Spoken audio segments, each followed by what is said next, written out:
Oke, kita akan belajar tentang fungsi gembala ya. Kita akan masuk di dalam satu perikop, 1 Petrus pasal yang kedua. Kita buka 1 Petrus pasal yang kedua. 1 Petrus pasal yang kedua ayat 18.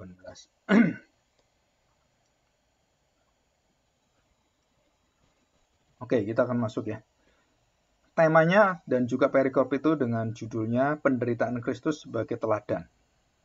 Nah, kita harus tahu bahwa Injil itu fokus pemberitaan yang tertinggi tentang Kristus itu bukan perkara soal mujizatnya, soal kuasa-kuasa dalam pelayanan yang dia tunjukkan dia adalah Allah yang menjadi manusia, dan juga beberapa hal yang menakjubkan ya.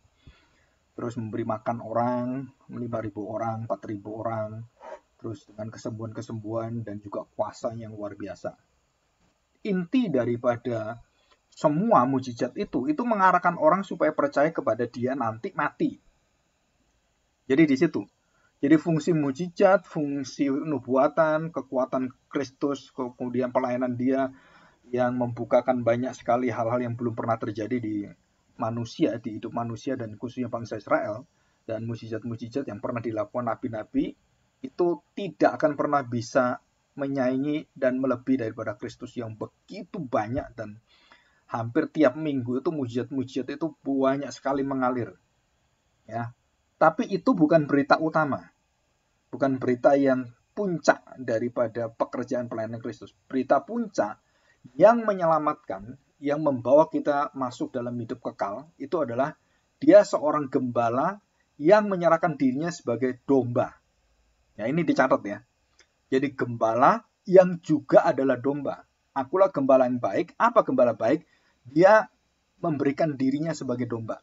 Nah, ini satu pastoral ministry, satu prinsip teologi pastoral yang ada dalam Alkitab, dan itu yang ditunjukkan dan ditujukan kepada Kristus. Dan kita harus memberitakan ini.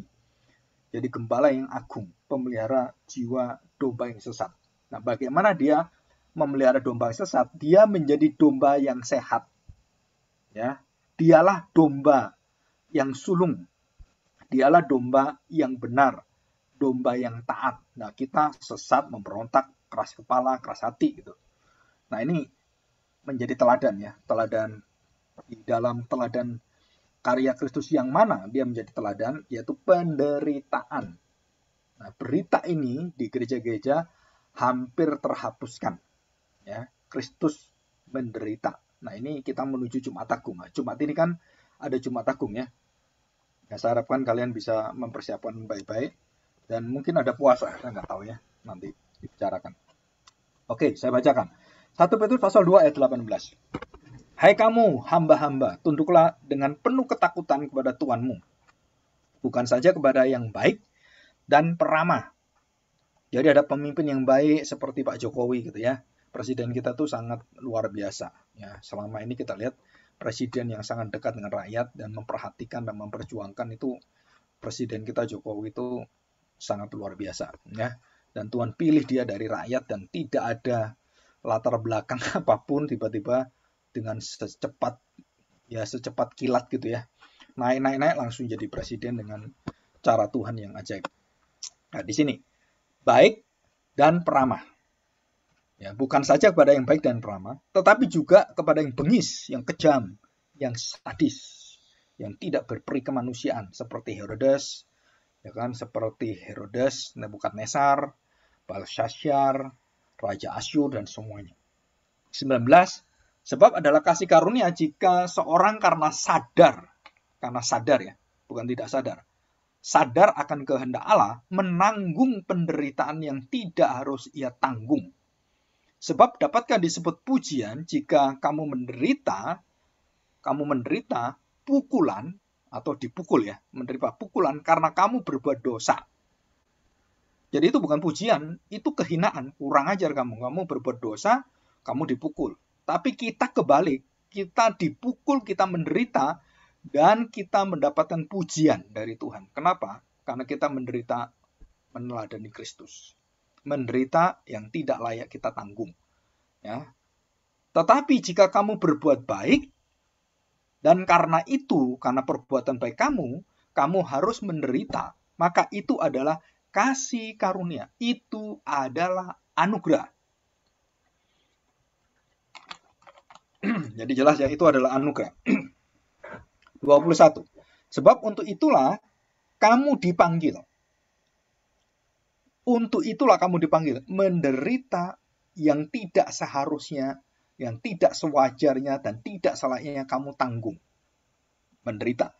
Karena dosa orang, karena banyak orang-orang memusuhi kita didiskriminasi, kita dihalang-halangi, dan kita pokoknya tidak diberikan satu kelayakan, kesempatan, dan dibukakan banyak hal dan kita ditutup. Ya, kita tahu itu.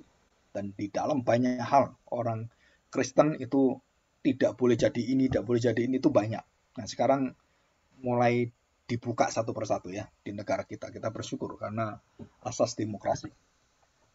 Ayat yang ke-21. Sebab untuk itulah kamu dipanggil. Jadi panggilan kita adalah panggilan untuk menderita seperti Kristus yang tidak menanggung karena dosanya, karena kesalahannya, tapi karena dosa orang, karena kesalahan orang, karena kebencian orang memusuhi kita menderita. Itu adalah kasih karunia, dan untuk itulah kamu dipanggil.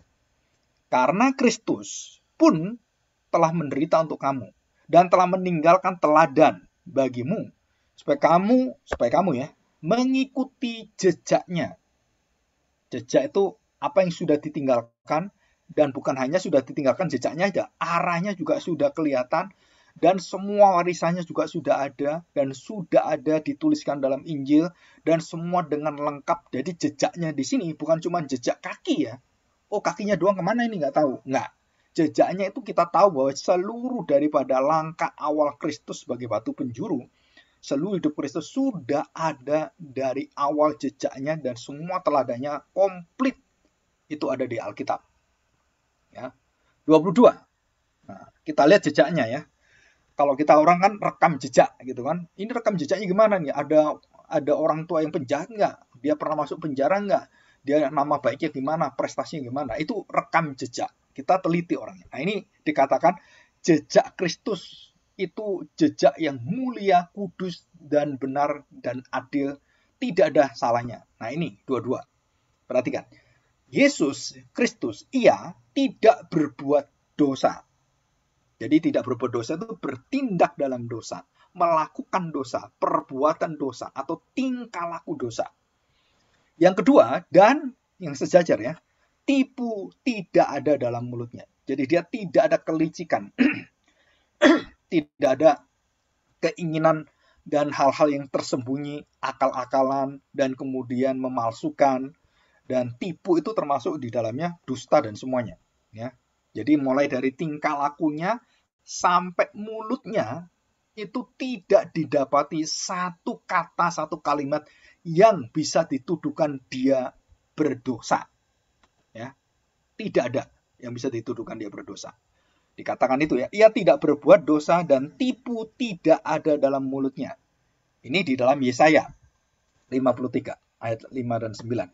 Tetapi ia tertikam oleh karena pemberontakan kita, dia diremukan karena kejahatan kita, ganjaran diganjar, dihajar, yang mendatangkan keselamatan bagi kita ditimpakan kepadanya, dan oleh bilur-bilurnya kita menjadi sembuh. Kita sekalian seperti domba sesat. Masing-masing kita mengambil jalannya sendiri, tetapi Tuhan telah menimpakan kepadanya kejahatan kita sekalian.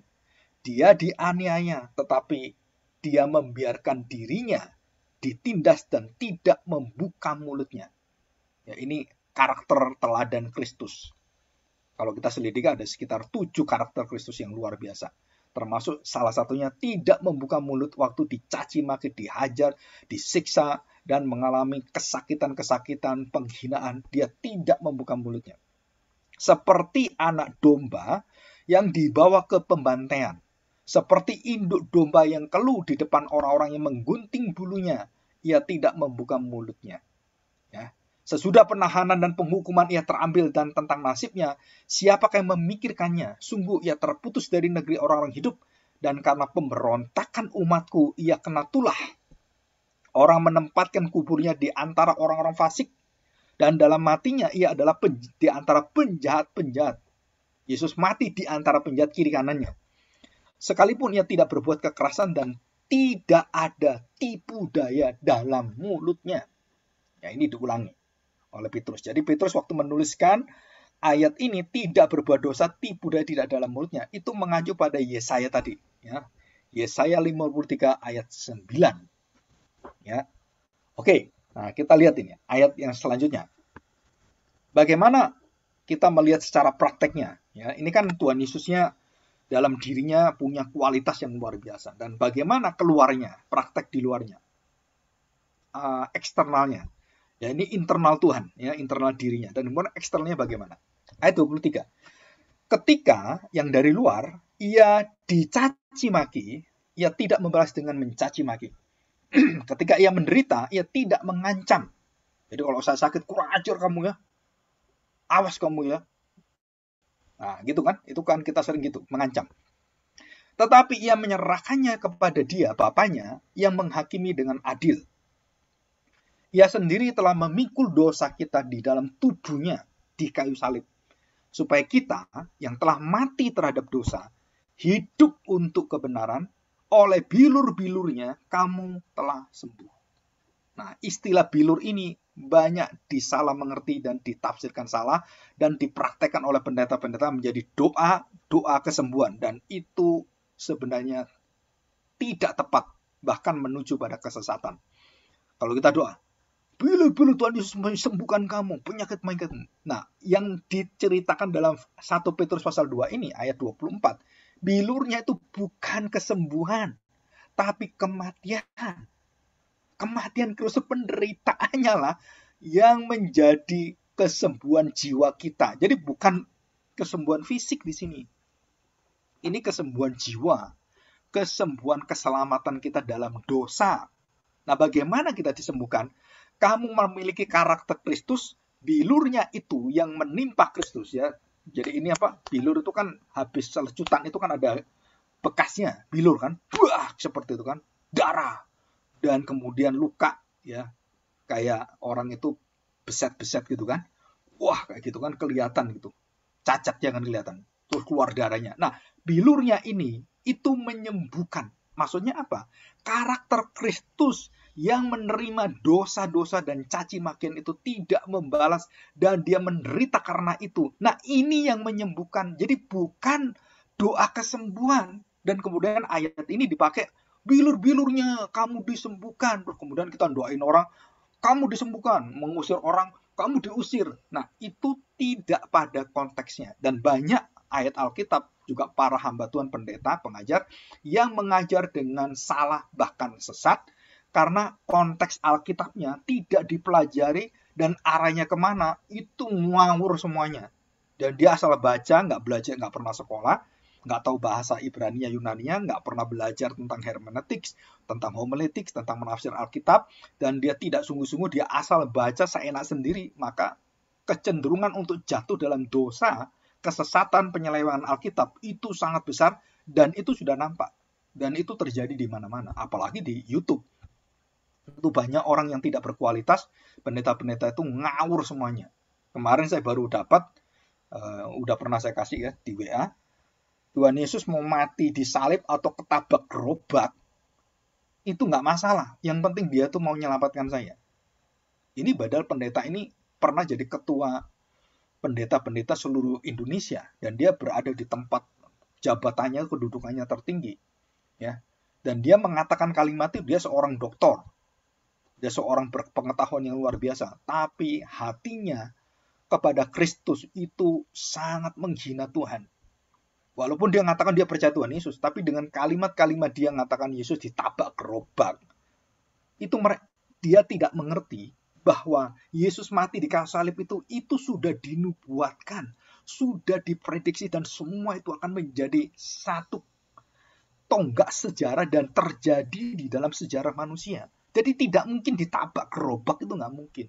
Dan dia mengatakan nggak urusan mau ditabrak gerobak, mau ditabrak truk, urusannya. Yang penting Yesus mati bagi saya. Nah, inilah satu pengajaran-pengajaran yang merusak semuanya, dan Tuhan Yesus tetap dia akan menghakimi semuanya. Ya, kita harus hati-hati. Jadi kita harus betul-betul hati-hati. Oke, nah kita lihat karakter ini ya.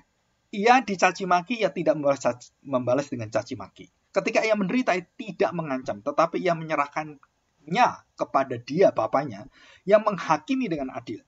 Nah, 24. Ia sendiri telah memikul dosa kita dalam tubuhnya di kayu salib, supaya kita yang telah mati terhadap dosa, hidup untuk kebenaran. Kalimat ini penting. Mati di dalam dosa, hidupmu bukan dalam dosa, hidupmu dalam kebenaran. Oleh bilu-bilunya kamu telah sembuh, sebab kamu dahulu sesat seperti domba. Tetapi sekarang kamu telah kembali kepada gembala oleh pemelihara dan pemelihara jiwamu. Luar biasa nih ya. Sebab dahulu kamu sesat seperti domba.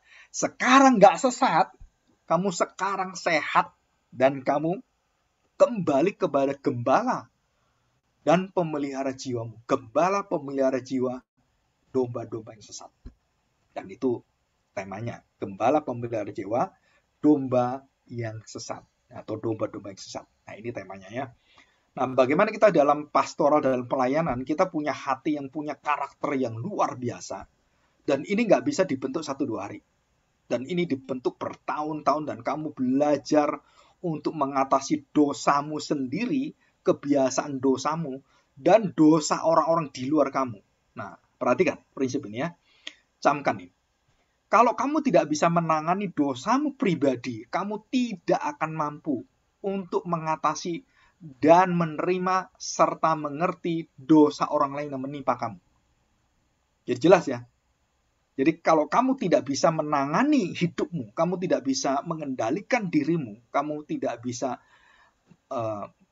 mengontrol semua emosimu, dan di dalam dirimu ada kuasa daging itu yang luar biasa, membawa kamu dalam dosa, perbuatan-perbuatan yang dalam kedagingan, dan kamu bisa tahu ini dan kamu bisa mengalahkan ini, barulah kamu bisa berdiri dan kamu bisa melihat orang lain seperti dirimu yang di dalam kesusahan untuk menangani, menggembalakan dirinya sendiri. Jadi kita harus menggembalakan diri kita sendiri. Menggembalakan artinya apa? Menuntut kita supaya kita harus taat di dalam jalan gembala firman Tuhan dan Kristus. Jadi kita harus mampu memimpin diri kita sendiri, mampu mengontrol diri kita sendiri, mampu membuat kita sukacita karena Kristus, mampu menempatkan damai sejahtera Kristus dan Bapa itu menjadi bagian paling dalam, paling dasar dari seluruh hati kami, hati kita. Dari apapun yang keluar, yang masuk dari eksternal, menimpa ke kita, kita sudah siap. Kenapa? Karena kita sudah belajar bagaimana kita melihat selumbar di mata saya. Bukan melihat selumbar di mata orang. Bukan melihat selumbar di mata orang, balok di mata kita nggak tahu. Kita sudah belajar menguji diri, kita sudah meneliti diri, kita sudah baca Alkitab, kita sudah merenungkannya, dan kita sudah merefleksikannya, mendevosi. Mendevosi itu merenungkan dengan dalam firman Tuhan. Dan kita melihat diri kita sendiri dulu di depan kaca surgawi itu, di depan kaca kekudusan itu. Wah, saya ini banyak salahnya. Aduh, saya ini penuh dengan dendam, penuh dengan iri hati. Saya penuh dengan kekecewaan, saya penuh dengan tawar hati. Aduh, saya itu hidup kok kurang pengharapan. Aduh, saya ini malasnya luar biasa. Dan itu semua kamu harus ngaca dulu. Kalau kamu sudah bisa ngaca, kamu sudah tahu bagaimana wajahmu penuh, kamu baru melihat orang lain, baru ngerti. Kenapa ngerti? Karena apa yang salah padamu, orang lain juga salah sama. Oh, bagaimana kamu memperbaiki? Kamu bisa ngajari orang lain memperbaiki. Kalau kamu bisa kemudian mengobati dirimu, orang lain bisa diobati. Dan kamu tahu cara-caranya, dan orang lain juga diberitahu caranya. Dan semua ada dalam firman Tuhan. Semua ada dalam warisan Kristus. Jadi ini. Jadi kita melihat ada satu kuasa yang luar biasa di dalam diri Kristus yang akan membawa kita memelihara jiwa kita. Dan dulu kita sesat menjadi domba sesat. Kita kemudian menjadi domba yang taat, yang sehat, dan domba yang teguh di hadapan Tuhan, yang berjalan dengan gembala yang memelihara jiwa kita. Ya. Nah, kenapa Petrus menuliskan ini? Latar belakang kita sebentar aja ya. Kenapa? Karena banyak tuduhan bahwa orang Kristen itu tidak mau digembalakan, tidak mau dipimpin oleh pemerintah. Dan fitnahnya adalah mereka tidak taat pada kaisar, mereka melawan kaisar, mereka tidak menyembah kaisar. Maka Petrus sebagai rasul mengatakan, tunduklah kepada pemerintah, patuhilah pemerintah, jangan melawan pemerintah. Karena semua pemerintah diangkat dan diturunkan oleh Allah. Semua pemerintah alat Allah. Semua penguasa itu adalah budak Allah, hamba Allah. Ya, kita buka Amsal 21 ayat 1. Nah, ini ayat ini kalian hafalkan. Ya, Amsal 21 ayat 1. Amsal ya.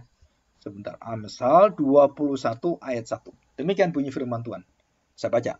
Hati raja seperti batang air. Perhatikan, hati raja seperti batang air. Tahu batang air ya? Kalau kita di desa-desa kan ada pipanya gitu, batang air kan. Kalau kita kan paralon sekarang, yang pipa itu kan. Nah, zaman dulu itu bambu. Bambu-bambu itu ada yang kecil, ada yang besar.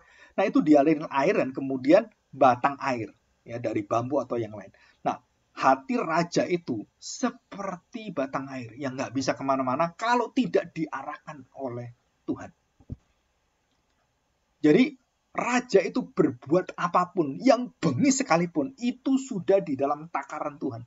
Sudah dalam kontrol Tuhan, dalam kendali Tuhan.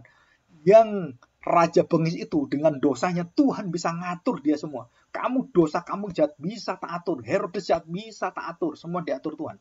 Semua dikendalikan. Dan semua dalam ketetapan Tuhan. Dan tidak ada yang keluar dari nasib malang, nasib mujur. Semua dalam ketetapan Tuhan. Hati raja seperti batang air di dalam tangan Tuhan. Tuhan besar ya. Tuhan-nya besar. Artinya Yahweh. Dialirkannya kemana ia ingini. Ini luar biasa. Jadi kita ini harus tunduk dan harus hormat pada pemerintah. Bahkan bukan pemerintah yang baik. Bengis sekalipun kita harus tunduk. Dan kita dituduh, wah kamu itu melawan pemerintah. Enggak, kita bukan melawan pemerintah. Kita tunduk pada pemerintah. Kecuali pemerintah melawan Tuhan Yesus Kristus, kita berhak menyatakan bahwa kami tetap percaya. Mau dipenjara, mau dibakar, mau dibunuh, kami tetap. Dan kami tidak melawan engkau, kami memberitakan siapa ke Kristus. Dan itu bukan melawan pemerintah. Ya. Jadi semua hamba Allah untuk kebaikan kita. Penguasa-penguasa semuanya. Jadi kita harus taat. Kecuali kalau kamu berbuat dosa, maling, nyolong, ngerebut orang lain, ngerebut istri orang, ngerebut tanah orang, ngerebut nyuri mobilnya orang, nyuri apapun gitu ya. Nah, kita harus tahu, kita tidak akan mendapatkan berkat jika kamu berbuat dosa dan kamu dihukum oleh pemerintah. Itu salahmu sendiri dan itu adalah hukum yang adil. Ya, kamu dipenjara, nah itu ganjaranmu. Jadi jangan berdoa, Tuhan ampuni saya supaya hukumannya itu saya dibebaskan. Habis merkosa orang, habis bunuh orang, terus ngomong seperti itu doa. Gak ada gunanya. Kenapa? Kamu menghina Tuhan. Kamu harus bertanggung jawab terhadap dosamu. Karena kamu berdosa, kamu tanggung jawab. Kamu bunuh orangnya, kamu tanggung jawab di penjara. Untung kamu di penjara, gak dibunuh. Nah, perubahan-perubahan dalam hati ini, itu hanya bisa memiliki satu hati yang tunduk kepada pemerintah, patuh. Itu karena satu. Karena kita mengerti siapakah raja di atas segala raja. Kita mengerti firman raja. Kita mengerti sabda raja. Kita mengerti siapakah yang menuntun kita. Jadi firman Tuhan, Kristus, dan Roh Kudus itu selalu mengiringi kita. Jadi kita tidak akan melawan pemerintah yang baik dan benar untuk kebaikan kita. Pemerintah yang mengatur semuanya, kita hormat dan kita malah dukung pemerintah. Kita berkati pemerintah di mana kota kita ada, kita berkati kota itu di mana desa itu atau gang kita, kampung kita, semua kita berkati. Ya, di situ ada satu kuasa yang indah yang dikasih oleh Tuhan. Nah, kita akan melihat ini, teladan gembala yang baik dalam 1 Petrus. Ya, teladan itu apa saja? Kita lihat ya. Nah, sudah perhatikan. Ya, perhatikan baik-baik. Ayat yang ke-21, ya. Perhatikan ya. Teladan gembala yang baik. Nah, kita lihat apa itu. Yang paling jelas adalah yang pertama yang diceritakan Ayat 21. Sebab untuk itulah kamu dipanggil, karena Kristus pun telah menderita untuk kamu dan telah meninggalkan teladan bagimu, supaya kamu mengikuti jejaknya.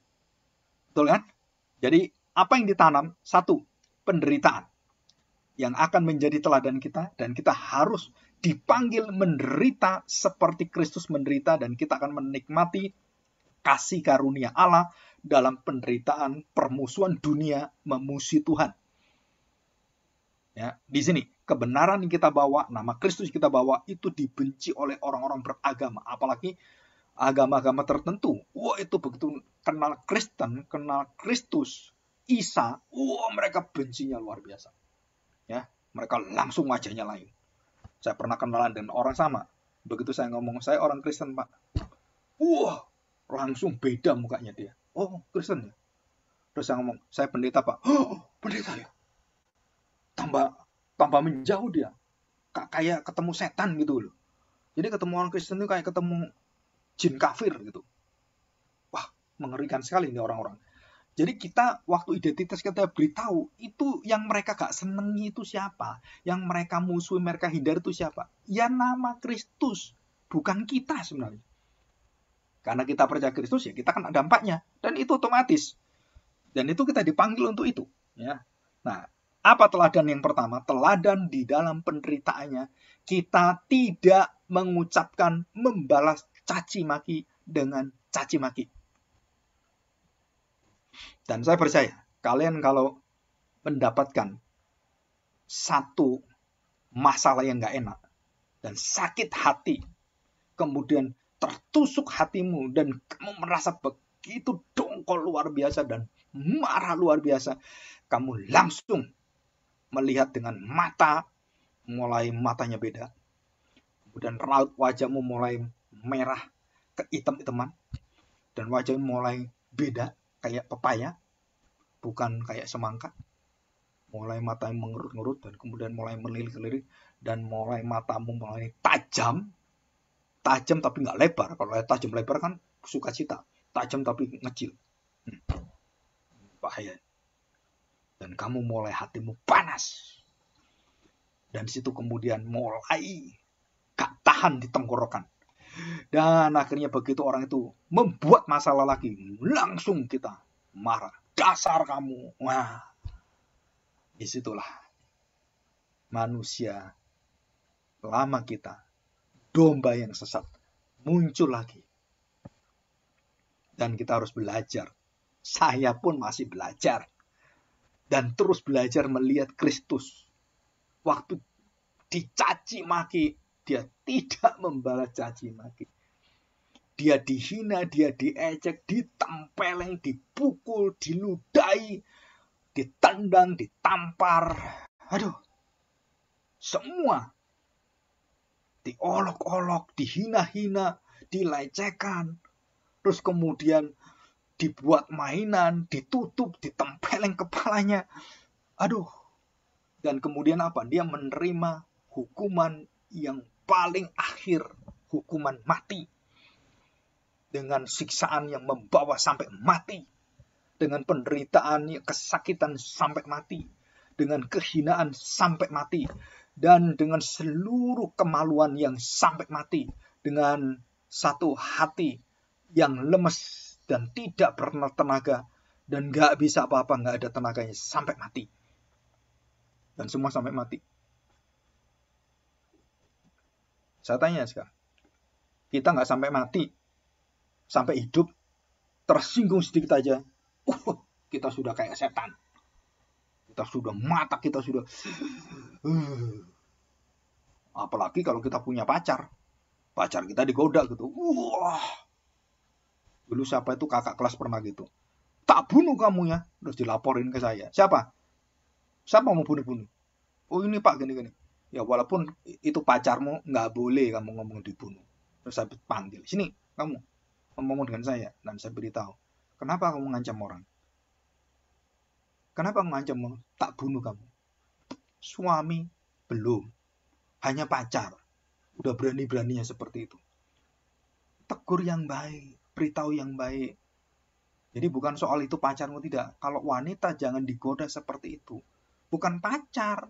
Ya setiap wanita nggak boleh seperti itu. Kamu menghina seperti itu. Apalagi dia pacar saya. Jadi jangan dibawa emosi. Jangan dibawa benci. Wah, karena pacar kemudian seperti orang. Ada itu orang-orang yang dari timur itu. Waduh, kejam sekali. Saya pernah lihat di kampung saya. Kampung saya dekat orang-orang Madura gitu ya. Itu istrinya hanya karena digoda ngomong aja. Halo cantik, halo, halo gitu kan. Terus akhirnya istrinya atau gimana terus ngomong-ngomong akhirnya dia lapor ke suaminya. Itu orang itu godain saya itu. Godain saya itu dibumbu-bumbui. Itu mau peluk-peluk saya itu deket-deket dengan saya. Wah, suaminya marah luar biasa. Nggak, mungkin kurang pendidikan atau gimana. Terus dia diberitahu oleh teman-temannya, udah jangan, itu kan cuma biasa gitu. Ya udahlah, dia tahan gitu. Nah, tapi ada orang juga yang nggak tahan, dan waktu pacarnya, istrinya digoda seperti itu, wah, karena dia posesif, dia sangat memiliki dan wah tergila dengan itu, menunjukkan dia tuh seorang pahlawan, seorang yang hebat, dan dia membela pacarnya atau istrinya gitu ya. Waktu digoda seperti itu, wah, dia langsung marah dan dia langsung labrak orang itu, dia tantang orang itu dan orang itu nantang juga. Akhirnya mereka masuk bawa golok, dia pulang bawa parang. Oke, dan akhirnya mereka saling membunuh dan matilah salah satu. Dan yang satu mati karena ketusuk perutnya, yang satunya cacat, tangannya buntung. Bayangkan. Jadi yang satu mati, satu tangannya buntung. Padahal apa yang direbutkan? Seharusnya hanya olok-olokan, masa sampai mati. Nah, saya beritahu ini.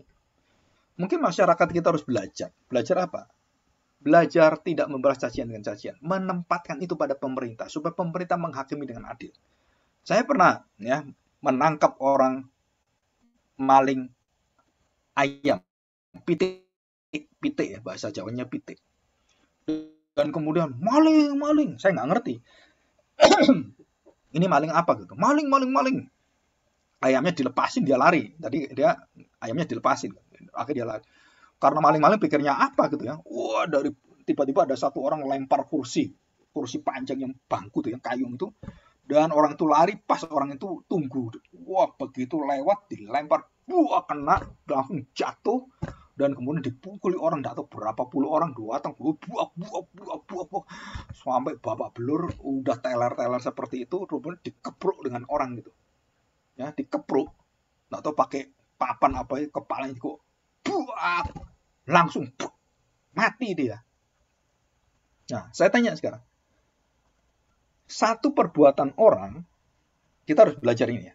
Kita belajar aturan sosial, hukum sosial, dan bagaimana masyarakat sosial menghakimi dengan satu penghakiman dari setan. Ya. Orang ini jahat, orang ini nyurilah dompet, uangnya berapa? Nyurilah ayam, uangnya berapa? Nyurilah buah ya, jambu, mangga, saya juga sering nyuri dulu waktu kecil. Wah, ini mangga. Wah, saya ambil, saya ketepel macam-macam gitu, namanya anak kan. Nah, kalau dia hanya menyuri ayam dan kemudian ketahuan kan, nah ayamnya bisa dibalikin kan. Atau kalau ayamnya mati, ya dia bayar sejumlah uang itu ayam berapa, dan dikembalikanlah supaya ada penebusan, dan dia mata ganti mata, gigi ganti gigi, ayam ganti ayam gitu. Tapi kan dia mau maling, orang nggak tahu maling apa, dan karena dipengaruhi dengan kondisi yang ada, semua orang kerja dia, wah semua ikut-ikut kejar maling, kemudian dilempar, digebukin, kemudian malingnya mati. Nah, adil nggak? Hanya maling ayam, nyawa jadi taruhan. Hanya maling ayam atau maling motor, ketemu digebukin sampai mati. Saya tanya sekarang, apakah ini ciri khas orang Kristen? Apakah ini ciri khas kerajaan Allah? Apakah ini ciri khas kemudian kita menghina orang, kemudian semua orang diajak untuk menghakimi, gebukin semuanya, dan caci maki, tendangi semua, dan kita ludahi orang itu sampai mati? Ini kekejaman sosial masyarakat yang sangat-sangat jauh daripada iman Kristen. Kenapa? Nah, karena saya waktu itu juga ikut liatin maling itu, dan ikut juga kepingin ngantem juga. Kurang ajar ini maling ini. Nggak taunya hanya karena maling ayam, orang itu mati. Terus diberitahu, wih, orangnya mati. Tanya, nyolong apa? Nyuri apa? ayam. Duh, nyuri ayam mati. Iya, digebukin, orang-orang nggak tahu, ikut gebuk-gebuk, mati dia. Saya tanya sekarang, dia hanya nyuri ayam, digebukin lebih dari 10 orang, dia mati. Nah, siapa yang tanggung jawab? Yang membunuh dia siapa? 10 orang ini. Nah, 10 orang ini yang harus dihukum. Nah, dulu kita nggak ada, orang itu dibiarin aja mati. Dan semua orang pada nggak mau ngaku. Yang mukulin siapa? Semua banyak mukulin. Nah, makanya kenapa dalam Alkitab dikatakan mata ganti mata, gigi ganti gigi, nyawa ganti nyawa. Betul kan? Barang pohon ganti pohon. Binatang ternak ganti binatang ternak, kambing ganti kambing, domba ganti domba, sapi ganti sapi. Nah, seperti itu. Atau tebusan, pakai uang tebusan. Dan itu diatur dalam kitab Keluaran. Bahkan sampai kepada orang-orang pergaulan dalam keluarga. Kalau saya sampai terjadi saya salah gitu ya, mendidik anak, kemudian anak saya itu menghamili anak orang lain. Nah, itu saya harus membayar semuanya, membayar denda dan memperbaiki serta harus bertanggung jawab. Jadi bukan membunuhnya. Kenapa seperti itu? Nah, di sini kita lihat seorang gembala yang baik. Kita nanti menjadi bukan hanya orang Kristen ya. Orang Kristen pasti akan menggembalakan dirinya. Nah, Tuhan Yesus memberikan satu contoh seorang pemimpin, seorang imam, seorang raja, dan seorang nabi yang sempurna. Apa yang sempurna dari Tuhan Yesus? Dia mau menderita tanpa bersuara. Dia mau menderita tanpa mengeluh dan membuka ucapan-ucapan mengutuk orang-orang yang menganiaya dia. Dia masuk seperti domba yang keluh. Dia tidak berbicara. Seperti induk domba yang mendiam, bulu-bulunya dipotong, domba cuma diam. Walaupun dia akhirnya kelihatan cuma tubuhnya 2 kedinginan. Dan dia tidak mengatakan apapun, dia cuma diam. Dan ini satu karakter surgawi. Kita belajar ini. Saya berkali-kali kalau berdiskusi dengan dosen-dosen yang lain dan semuanya, terus saya ingatkan tentang hal ini. Kenapa? Kita harus memulai dengan karakter Kristus, kerendahan hati Kristus. Dan kita harus mau menghampakan diri. Kita harus Kristus yang ada di depan kita. Kita harus melihat Kristus yang menjadi kekuatan hidup kita. Apa yang menjadi karakter dia, kita teladani. Kita akan dipelihara jiwa kita karena kita meneladani Kristus. Dan kita akan dijagai Tuhan dari segala hal yang akan merusak kita. Itu karena kita melihat Kristus. Dan kita diberi kekuatan untuk bisa menanggungnya. Dan kita teguh di dalamnya. Dan disitulah akhirnya terungkap. Kita ini siapa? Jadi tadi, maling ayam tadi, jelas orang berdosa, jelas dia pencuri. Jelas. Tapi apakah kekejaman kita? Apakah emosi kita dan semua orang itu tambah emosi, tambah besar, kemudian menghakimi orang ini adalah sesuatu kebenaran? Jawabannya tidak. Kenapa tidak? Karena melebihi takaran. Kita membalas itu selalu melebihi takaran.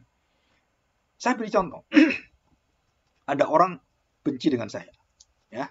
Dan kemudian suatu hari orang itu beritahu saya, "Pak, yang benci Bapak sekarang ini lagi sakit. Dan kemungkinan akan mati, Pak." Kenapa? Misalnya, kenapa memang? Wah, itu dibalas Tuhan, Pak. Nah, saya beritahu. Ngomong hati-hati. Walaupun dia jahat dengan saya, tapi bukan kamu yang emosi. Bukan kamu yang syukuri. Syukur biar mati dia. Bukan. Kita harus menaruh hati kita.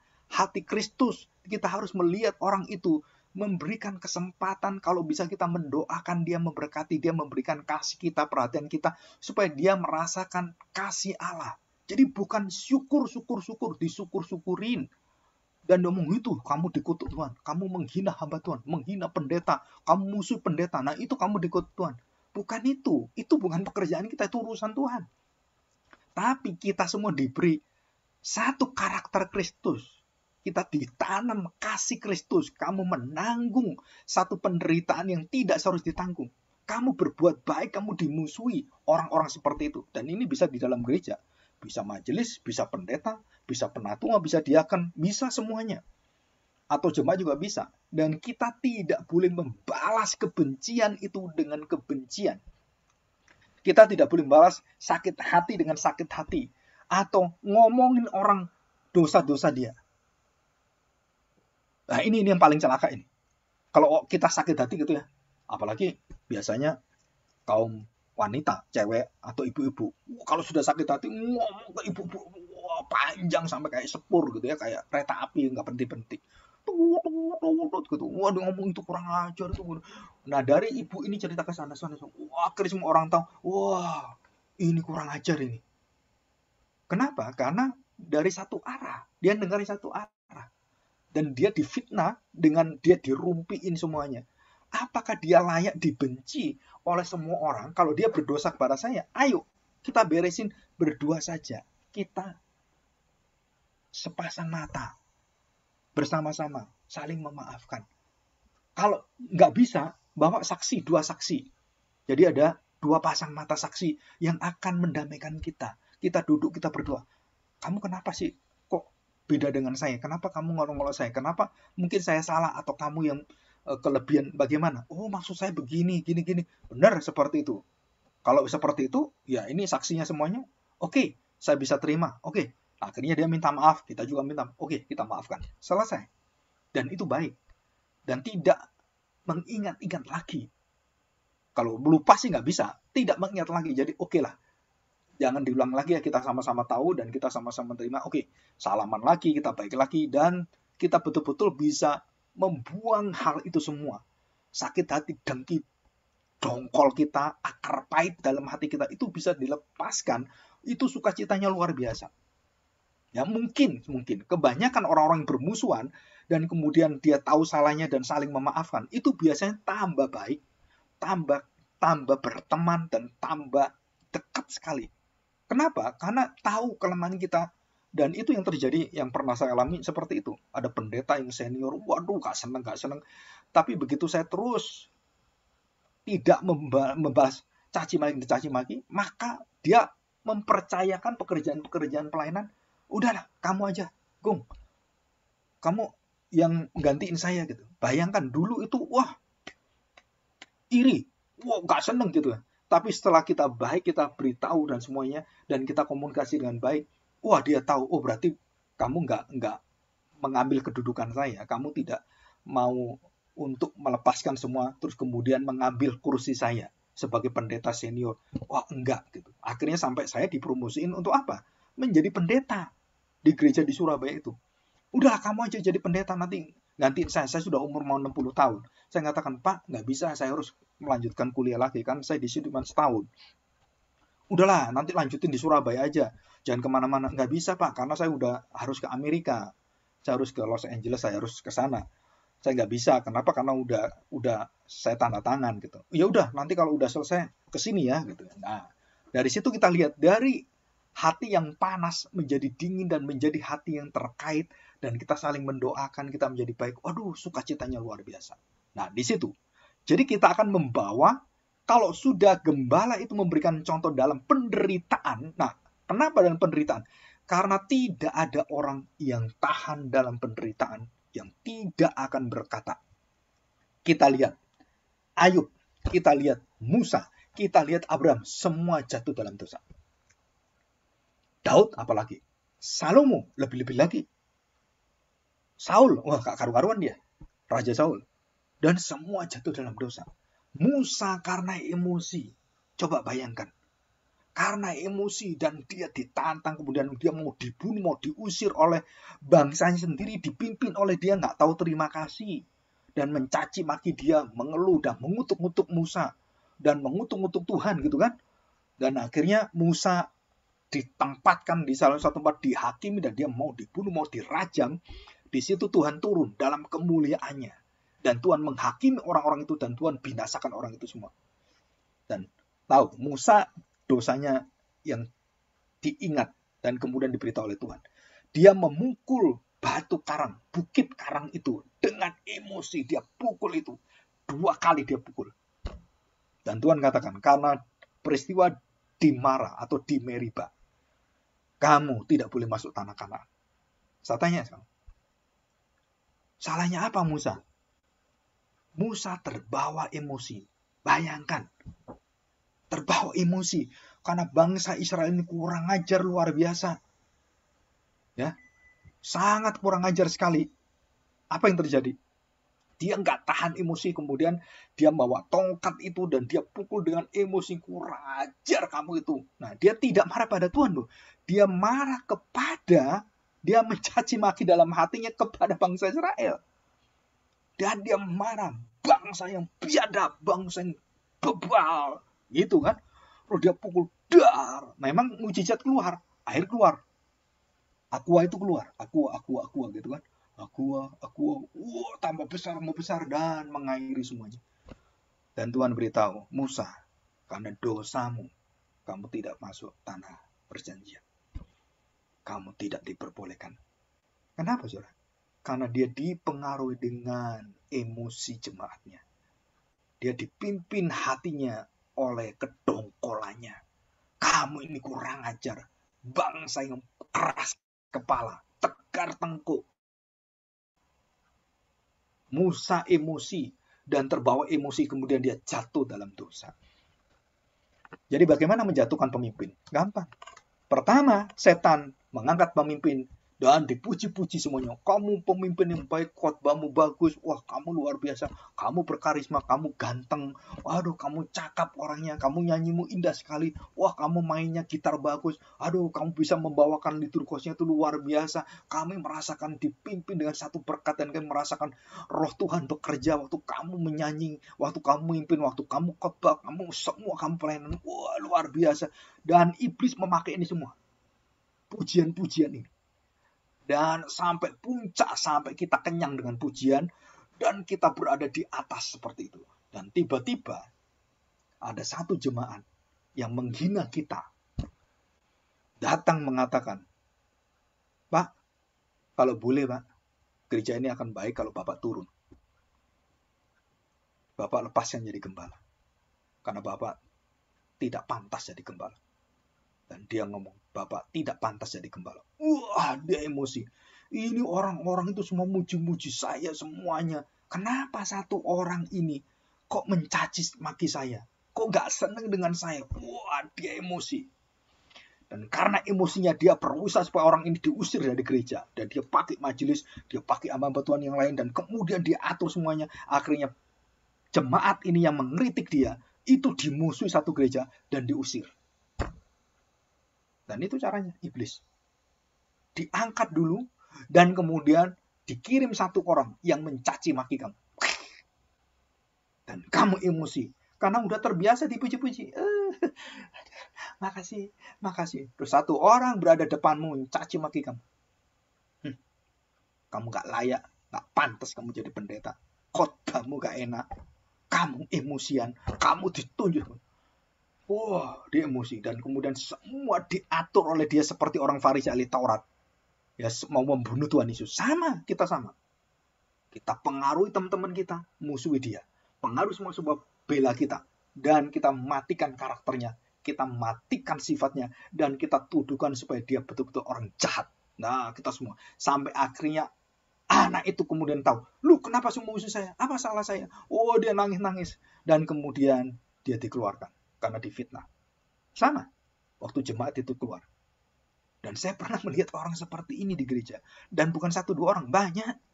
Dan mungkin kita juga sama pernah masuk dalam dosa seperti ini. Kalau kita nggak suka dengan orang, kita ngomong-ngomong orangnya. Dan kita bunuh orang itu dengan apa? Menyebarkan ketidakbaikan. Dan bukan melihat selumbar di mata kita. Kita melihat selumbar di mata orang. Dan kita tidak melihat balok di mata kita. Kita tidak melihat, kita merasa kita paling benar. Wah, itu baloknya itu. Merasa paling benar.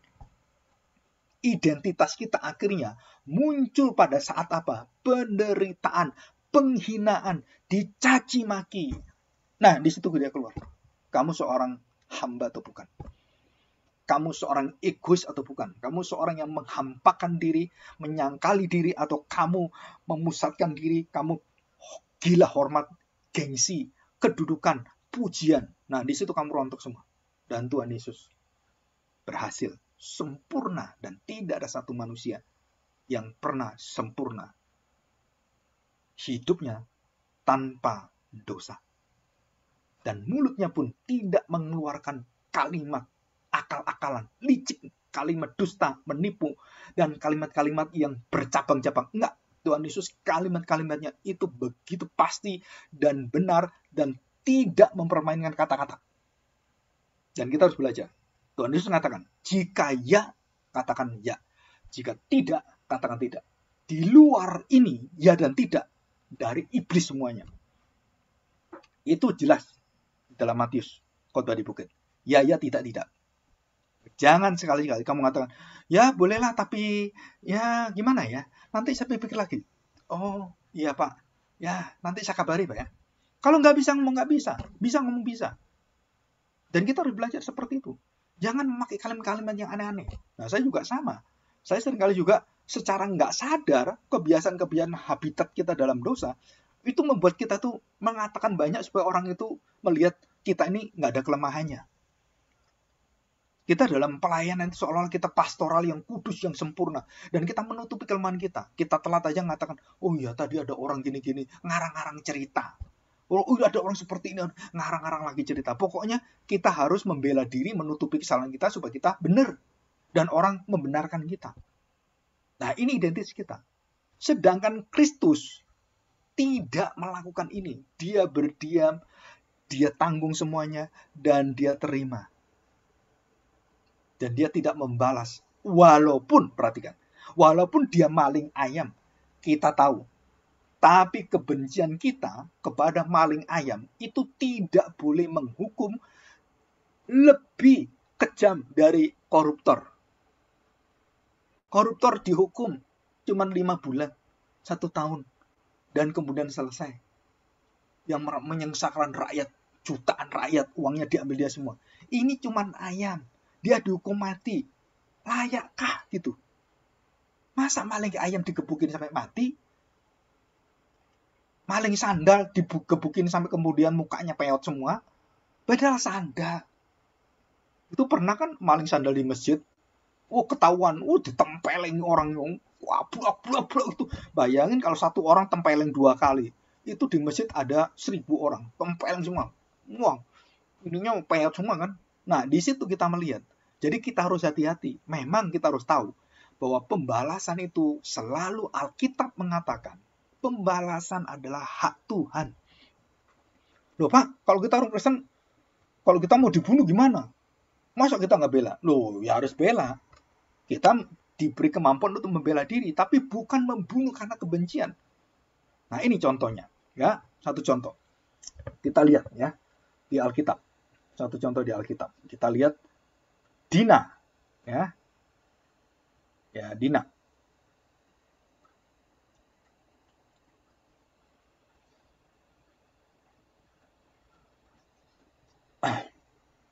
Oke, kita lihat di dalam caranya. Kejadian 34.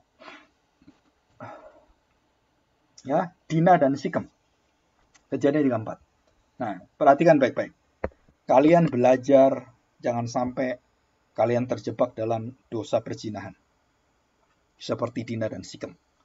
Ya, ini nggak detail ya, tapi saya ceritakan ini. Perhatikan. Kejadian 34, Dina dan Sikem. Pada suatu kali pergilah Dina, pergi ya, tanpa diawal, tanpa orang tua, tanpa saudara, tanpa semuanya. Dia sendirian. Dia kepingin perempuan ini menjelajahi, ingin tahunya banyak, ingin semua seperti dunia. Anak perempuan Lea yang dilahirkannya bagi Yakub mengunjungi perempuan negeri itu. Ya, ini pergaulan yang salah. Tapi orang tuanya Yakub tidak mengontrol, mamanya tidak mengontrol, mungkin mengasihi anak ini masih kecil, masih remaja. Ya, kira-kira umur 18 sampai 20 tahun lah. Di situ. Mengunjungi perempuan negeri itu. Ketika itu terlihat oleh Sikem, pangeran Sikem, anak Hemor. Ya, orang Hewi, raja negeri itu. Lalu Dina itu dilarikannya. Dan dia dikatakan memberontak ke apapun. Mungkin juga ganteng gitu ya, pangeran Sikemnya. Dan kemudian diperkosanya. Kita nggak tahu bagaimana caranya melalui dan diperkosa. Dan ayat 3 dikatakan, tetapi terikatlah hatinya Sikem kepada Dina, anak Yakub. Ia cinta kepada gadis itu. Lalu menenangkan hati gadis itu. Udahlah, kan aku cinta kamu. Wah, kamu kok perkosa saya. Kamu kok setubui saya. Kan saya orang Israel. Bagaimana nanti orang tua saya? Dia nangis terus. Ya, gadis itu nangis. Dina menangis. Sebab itu berkatalah Sikem kepada Hemor ayahnya, ambillah bagiku gadis ini untuk menjadi istriku. Jadi dia bertanggung jawab, tapi di dalam dosa. Ya, jadi udah ngerti, dia sadar, ini harus saya kawinin karena saya salah. Ya, ambillah bagiku gadis ini untuk menjadi istriku. 5. Kedengaranlah kepada Yakub bahwa Sikem mencemari Dina. Yakub dengar ini. Waduh, anak saya diperkosa. Ya kan? Tetapi anak-anaknya ada di padang menjaga ternaknya. Jadi dia berdiam, nggak menceritakan pada kakak-kakaknya. Jadi Yakub mendiamkan soal itu sampai mereka pulang. Nah, berita seperti ini kan cepet kan beritanya. Perhatikan. Lalu Hemor ayah Sikem pergi mendapatkan Yakub untuk berbicara dengan dia. Sementara itu anak-anak Yakub pulang dari padang, dan sesudah mendengar peristiwa itu, anak-anak ini, orang-orang ini, anak-anak Yakub, sakit hati dan sangat marah luar biasa. Ya otomatis kan, adik saya diperkosa, marah saya. Nah, ya saudara perhatikan, pembalasan hak Tuhan, bukan hak kita. Urusan-urusan dosa, itu kita kembali kepada Tuhan. Perempuan yang berzina kedapatan ditaruh di depan Tuhan Yesus, di tengah-tengah taruh. Dan semua orang akhirnya mau menghukum dia, membunuh dia, menghakimi dia, mau merajam dia. Ingat ya, Tuhan Yesus mengatakan apa? Barang siapa yang tidak pernah berbuat dosa, biarlah dia yang melemparkan batu pertama. Siapa yang tidak berbuat dosa dalam hidupnya? Satu pun tidak berbuat dosa. Ayo, lemparin. Semua lihat diri dan semua menguturkan, lari semua, pergi semua. Dan tinggal perempuan itu sendirian dan tidak dihukum, karena orang-orang berdosa tidak boleh menghukum orang berdosa. Itu prinsipnya. Orang berdosa tidak boleh menghukum orang berdosa. Orang yang benar boleh menghukum orang yang berdosa. Hakim Allah, Yesus sendiri yang boleh menghukum perempuan ini.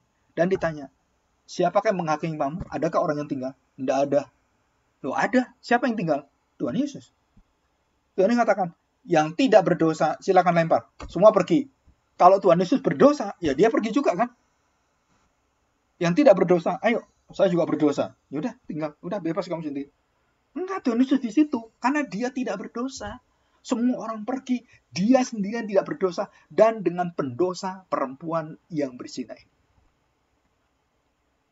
Jadi Tuhanlah yang menjadi hakim, bukan pendosa menghakimi pendosa. Orang berbuat dosa menghakimi orang berbuat dosa. Itu namanya pemimpin yang buta memimpin orang buta. Kejebur semuanya ke lubang. Ya, di sini. Nah, kita lihat ini ya, apa yang terjadi. Ayat yang ke-8.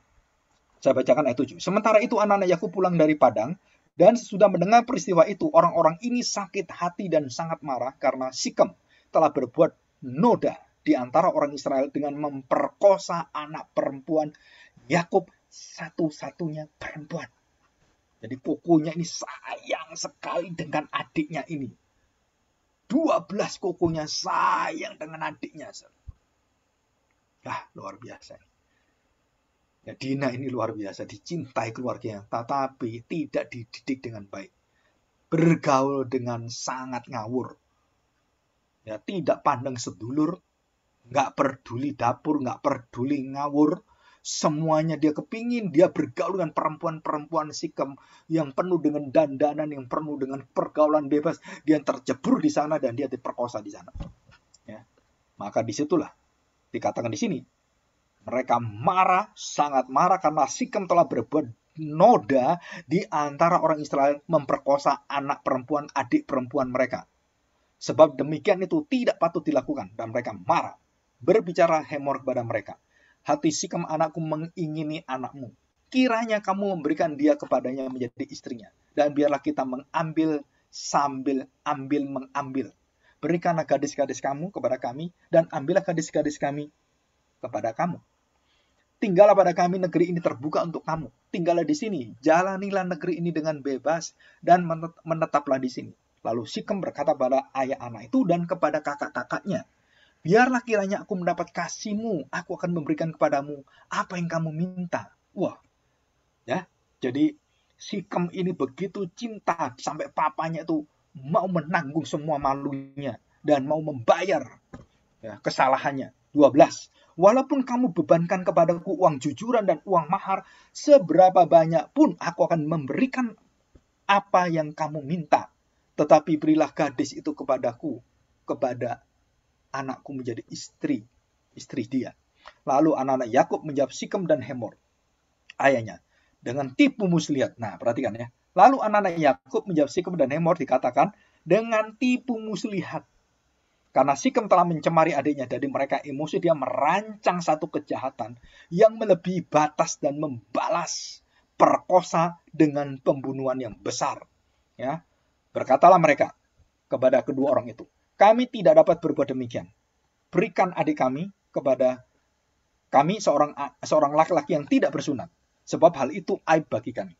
Hanyalah dengan syarat ini kami dapat menyetujui permintaanmu. Kamu harus sama seperti kami, yaitu setiap laki-laki harus disunat.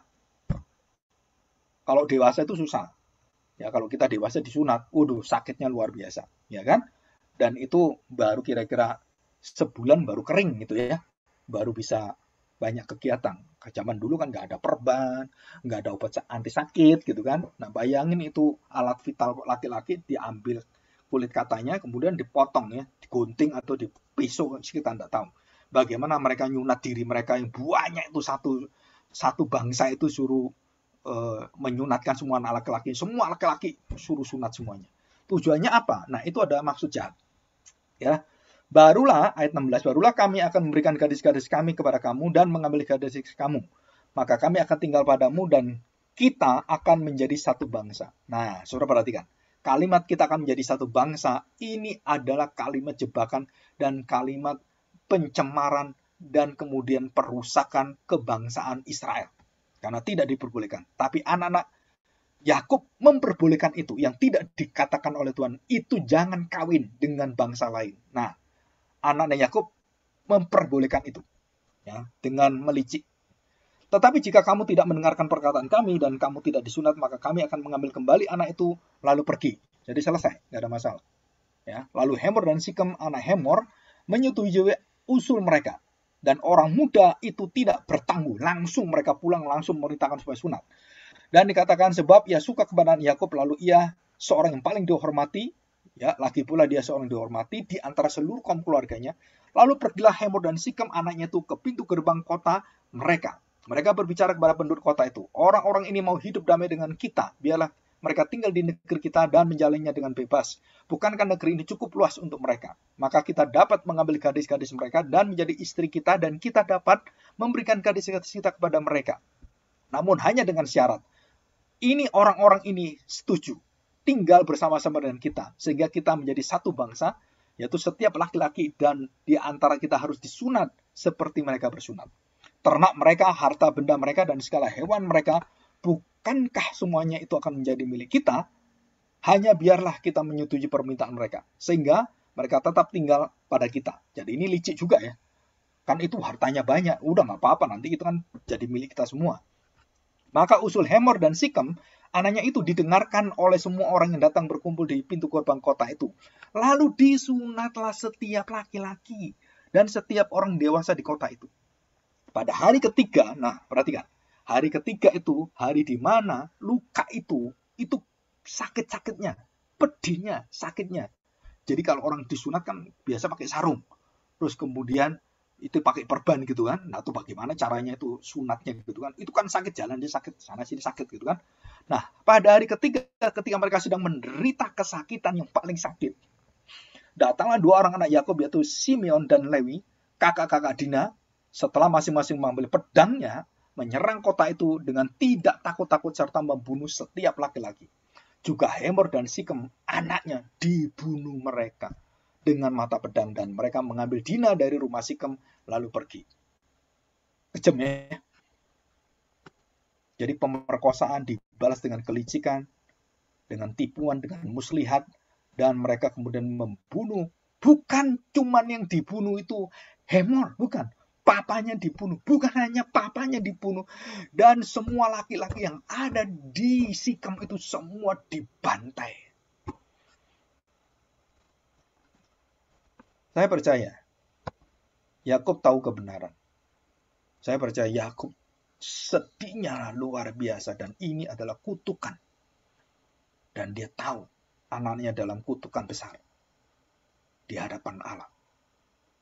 27. Kemudian datanglah anak Yakub merampasi orang-orang terbunuh itu, lalu menjara kota itu karena adik mereka telah dicemari. Kambing dombanya dan lembu sapinya, keledainya dan segala yang ada di dalam dan di luar kota itu dibawa mereka. Segala kekayaannya, semua anaknya dan perempuannya ditawan dan dijara mereka. Juga seluruhnya yang ada di rumah-rumah. Nah, di sini kita lihat. Satu bakal dosa yang ada dalam keluarga Yakub dan Israel apa? Dosa bangsa Israel. Apa dosanya? Serakah. Apa dosanya? Membalas kejahatan dengan kejahatan dan membalas kejahatan melebihi dari semua takaran-takaran yang ada. Dan mereka menunjukkan identitas mereka bukan umat pilihan, tapi umat yang bejat. Umat yang tidak berperi kemanusiaan. Umat yang pendendam. Umat yang marahnya luar biasa, murka, dan membalas semua dengan emosi mereka dan membunuh semuanya. Dan itu tidak adil. Nah, bagaimana Yakub melihat ini? Ya, perhatikan. Yakub berkata kepada Simon dan Lewi. Ya, ayat 30. Kamu telah mencelakakan aku. Kamu telah membinasakan aku. Kamu mencelakakan aku dengan membusukkan namaku kepada penduduk negeri ini, kepada orang Kanaan dan orang Feris. Padahal kita ini hanya sedikit jumlahnya. Apabila mereka bersekutu melawan kita, tentulah mereka akan memukul kita kalah dan kita akan dipunahkan, aku beserta seisi rumahku. Dan ini satu akibat dosa yang begitu besar. Kamu membantai satu bangsa, kita akan dibantai satu bangsa. 31. Tetapi jawab mereka, mengapa adik kita diperlakukan sebagai seorang perempuan sundal? Nah, di sini berhenti. Ya, kenapa berhenti? Di situ Yakub tidak bisa bicara. Dan dia sudah nggak bisa bicara apa. Kenapa? Karena mereka sudah emosi. Nah, kita belajar di sini. Ya, belajar apa? Saudara, kita tahu kalau kita menerima kejahatan, kita menerima dosa, apalagi dosa berkaitan dengan pembunuhan, dosa berkaitan dengan pemerkosaan, ataupun perampokan dan semuanya. Itu semuanya yang mengancam diri kita, yang membuat perkara-perkara kita semua menjadi perkara yang hancur-hancuran. Saudara, kita harus belajar dari Kristus. Belajar apa? Belajar untuk melihat semua di dalam kontrol Kristus, dikendalikan oleh Kristus. Dan kita tidak menyediakan hati yang penuh dengan emosi untuk membalasi satu persatu orang-orang yang memusuhi kita semuanya. Ya, walaupun dosa Sikem, dosa memperkosa, adalah dosa yang menjijikkan, dosa yang begitu besar, aib bagi keluarga. Tetapi bukan dengan cara membalas dendam, bukan dengan cara licik, bukan dengan cara tipu muslihat, merancang semuanya dan mengatur semuanya, dan disuruh sunat, dan waktu kesakitan hari ketiga, mereka nggak bisa lari, mereka kemudian dibunuh satu-satu, karena nggak bisa bela diri. Bagaimana bela diri? Wah, mereka udah kesakitan gitu. Bisa lari tunggang langgang, bau begitu, melari, aduh gimana ini. Wah, saya nggak bisa bayangin waktu mereka dikejar mau dibunuh oleh anak-anak Yakub itu gimana. Mereka sedang kesakitan, nggak sempat bawa pisau, nggak bisa atau udah matilah dia. Dan semua dibunuh satu-satu. Bayangin berapa ratus orang dibunuh oleh anak-anak Yakub. Satu korban dan kemudian membalas dengan ratusan korban. Dan itu tidak sebanding. Itu membusukkan nama keluarga kita. Membusukkan nama Israel. Membusukkan sesuatu yang dibangun dengan kemuliaan, dengan kekuatan Allah, dan itu diruntuhkan dengan dosa yang begitu kejam. Dan itu terjadi dalam pelayanan kita. Bapak, kan kita nggak seperti mereka membunuh. Iya, perhatikan, Tuhan Yesus mengajarkan apa? Membenci itu membunuh. Melihat itu berzina. Jika kamu mengini wanita dan kamu lihat dan kamu berpikir, peduli kamu perempuan atau kamu laki-laki sama. Wah, lihat orang Korea yang ganteng. Aduh, kepingin ya lihat orang ganteng itu pencium dia. Aduh, saya berfantasi. Terus kemudian berfantasi lebih dalam lagi. Dan berhubungan seperti suami istri. Wah, fantasi. Nah, saudara, itu berzina. Walaupun kamu tidak melakukan secara fisik. Tapi hatimu berzina. Hatimu marah. Kamu membunuh saudaramu. Kamu marah pada saudaramu. Kamu sudah membunuh. Kamu jadi pembunuh. Bayangkan. Jadi kita ini kalau dalam pergaulan kita, Di dalam pergaulan sekamar, seasrama gitu kan, teman-teman, kita sakit hati, kita membunuh saudara kita. Kita mengancam dia, kita batin dalam dia. Terus kemudian kalau sudah kita nggak enak itu, mau pindah kamar aja, nggak enak di sini. Kenapa? Ini musuhan dengan saya, pindah kamar aja. Kamar yang kita baik-baik aja, kita bisa ya sekongkolan lah gitu. Gak peduli perempuan, gak perlu laki-laki. Di asrama satu, asrama putri, asrama putra, atau pria, udah sama aja. Nah, saudara perhatikan, kalau kita sampai mengalami hal seperti ini dan kita melihat orang berdosa dan kita kemudian menghindar dan kita kemudian tidak berdiam di hadapan Tuhan dan membuka hati kita dan menyatakan pengampunan, kemurahan, dan memberkati dia. Nah, disitulah benih ini ada dan kita menjadi orang yang kejam, pembunuh, dan kemudian kita mematikan banyak hal dalam pelayanan kita. Ini di sini. Jadi, mengapa Yesus memelihara jiwa kita? Karena dia memberikan contoh bagaimana kita menghadapi dosa orang, penderitaan, hinaan semuanya, dengan berdiam dan menyerahkan semua kepada Bapaknya. Dan kita hanya diberi kekuatan untuk menerima, kita terima dan kita tutup mulut, kita tidak membela diri, dan kita serahkan pada saksi-saksi yang ada. Dan biarlah gereja, pendeta, atau siapapun, atau pemerintah yang mengatur semuanya. Saya bersalah tidak. Saya pernah mengalami hal seperti itu sama. Difitnah, aneh-aneh yang fitnah saya. Ini begini, Pak Agung begini. Banyak sekali. Tapi berjalannya waktu, Tuhan yang membela kita. Orang-orang yang buka mulut menuduh kita, itu dipermalukan Tuhan semua satu persatu. Dan hamba-hamba Tuhan yang saling mempermalukan itu akhirnya pelayanannya tidak bisa dipakai Tuhan lagi. Dan semuanya gagal semuanya. Dan kita dipakai Tuhan. Terus-menerus dipakai Tuhan. Dengan indah dan kita penuh sukacita. Dan orang-orang yang jatuh memusuhi kita, seperti teman saya tadi ngatakan, itu Pak, yang musuh Bapak udah mati. Ini mati. Ini lagi sekarat, ini mau mati. Saya beritahu, jangan membalas kejahatan dengan kejahatan. Walaupun mensyukuri saja, dia dihukum Tuhan. Itu bukan doa kita. Kita meminta supaya Tuhan membukakan hatinya, supaya dia bertobat, dia terbuka hatinya menerima Injil, dan bisa dengan kita bisa hubungan baik kembali, dan menjadi saudara seiman, dan kita terus sampai ke surga. Itu hati yang begitu besar. Tapi sekali lagi, Tuhan mengatakan apa? Pada waktu kamu menderita, pada waktu kamu dimusuhi, pada waktu kamu dihina, nah di situ karakter Kristus itu akan terbit dan muncul. Kalau tidak muncul, berarti kamu belum lahir baru. Kalau tidak muncul, kamu tidak layak menjadi hamba Tuhan. Kenapa? Karena kamu menjadi hamba setan. Hamba emosi, hamba kemarahan, hamba daripada ketidakenakan diri, kejengkelan. Kamu menjadi hamba jengkel, hamba iri hati, hamba dosa. Dan ini tidak boleh. Kenapa?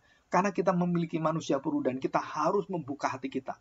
Dan waktu Kristus dikebukin dan kemudian darahnya mengalir, menetes, dan seluruh kepala sampai kakinya, dan dia diangkat, disalibkan, dia tetap tidak ada kemarahan yang marah kepada orang-orang ini.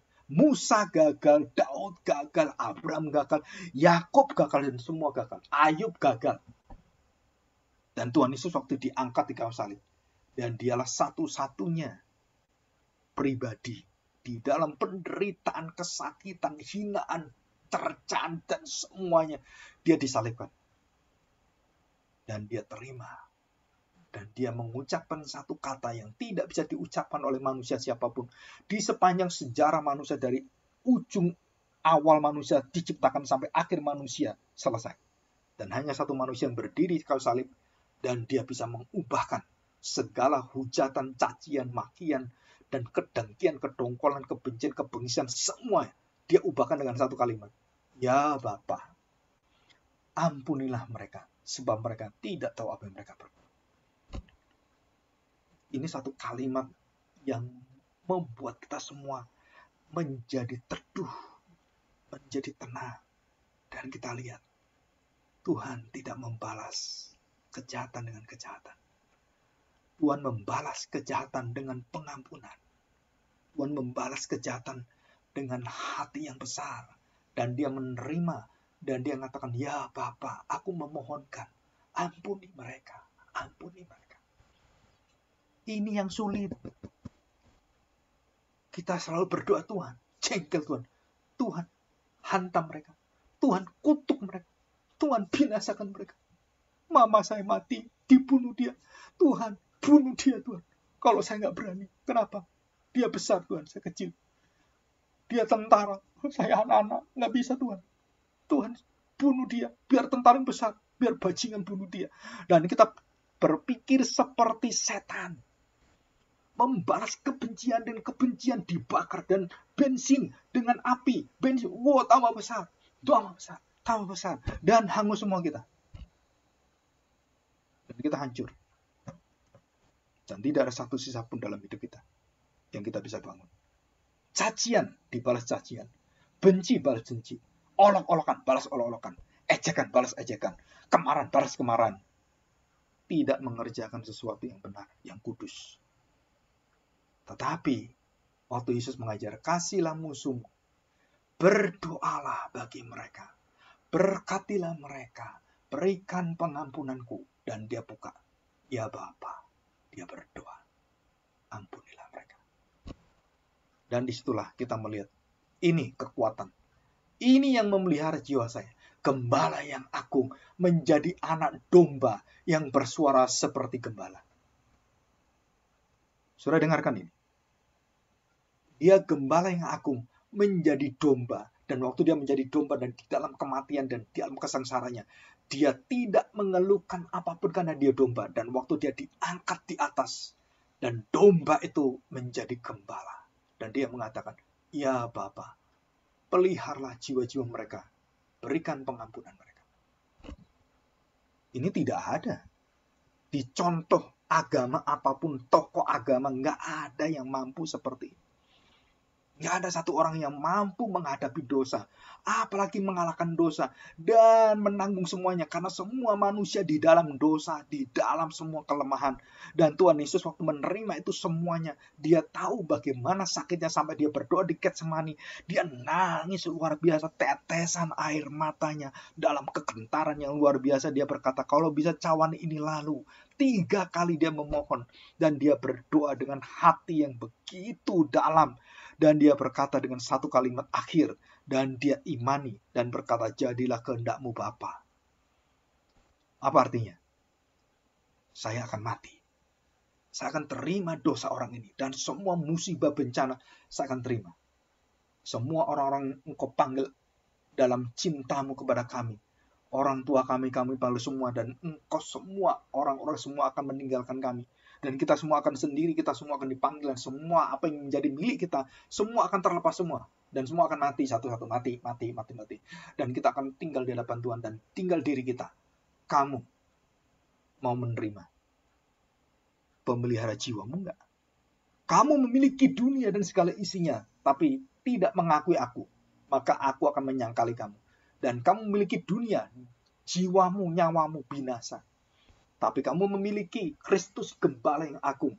Dia anak domba Allah yang taat, yang diam, yang menderita dalam semuanya. Dan dia disembelih dan dia mati.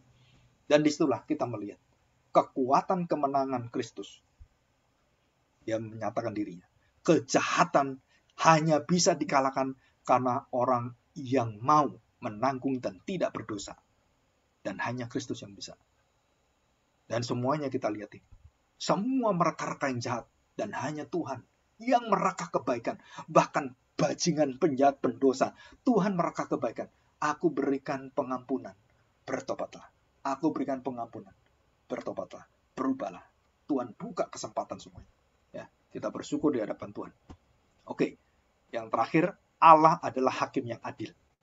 Jangan menghakimi orang. Karena emosi kamu akan lebih. 1 jiwa dina yang tidak mati hanya diperkosa. Saudara, harganya ratusan orang dibunuh oleh anak-anak Yakub. Dan itu tidak adil dan memalukan dan busuk. Yang katakan siapa? Papanya sendiri. Kamu busuk sekali. Ya. Apapun yang terjadi. Tuhan tidak pernah membebaskan kita dari dosa sekecil apapun. Tetapi, saudara perhatikan. Semua dosa dihakimi Tuhan. Tapi bukan kita yang bisa menakar dosa orang. Bukan kita yang bisa menakar dengan emosi kita. Kita tidak bisa. Kita hanya diberi oleh Tuhan satu kekuatan untuk memintakan pertobatan, memintakan belas kasihan, dan semua diatur Tuhan dan semua ditetapkan oleh Tuhan. Ya, kebenaran Kristus kita teladani. Kita tidak bertindak kejam pada musuh kita. Kita tidak membunuh dengan membunuh. Kita tidak mencuri dengan mencuri. Dan semua kejahatan tidak akan mati dibalas oleh kejahatan. Itu akan menghidupkan kejahatan tambah sempurna. Ya, jangan membela diri. Jangan mempertahankan diri. Membuat kita bertindak kejam, tidak berperi kemanusiaan. Dan melegalkan dosa karena emosi kita. Mungkin kita berpikir itu adil benar karena dia kurang ajar. Tetapi segala bentuk pembalasan dalam bentuk apapun, ucapan, penghindaran, sindiran, kalimat tidak suka, ngerasani, ngerumpi, mengumbar dosa-dosa musuh kita dan menceritakan, itu akan semakin memanaskan hati, memperburuk dan menumpulkan pikiran sehat kita. Dan kita akan menghancurkan semuanya. Ya, kita berdoa di hadapan Tuhan, supaya Tuhan berikan kita hati yang melayani seperti Kristus. Penuh dengan penyerahan, penuh kerendahan hati, tidak mementingkan diri, memberikan hidup kita untuk melayani orang. Mari kita berdoa, ya. Kita mohon pertolongan dari Tuhan.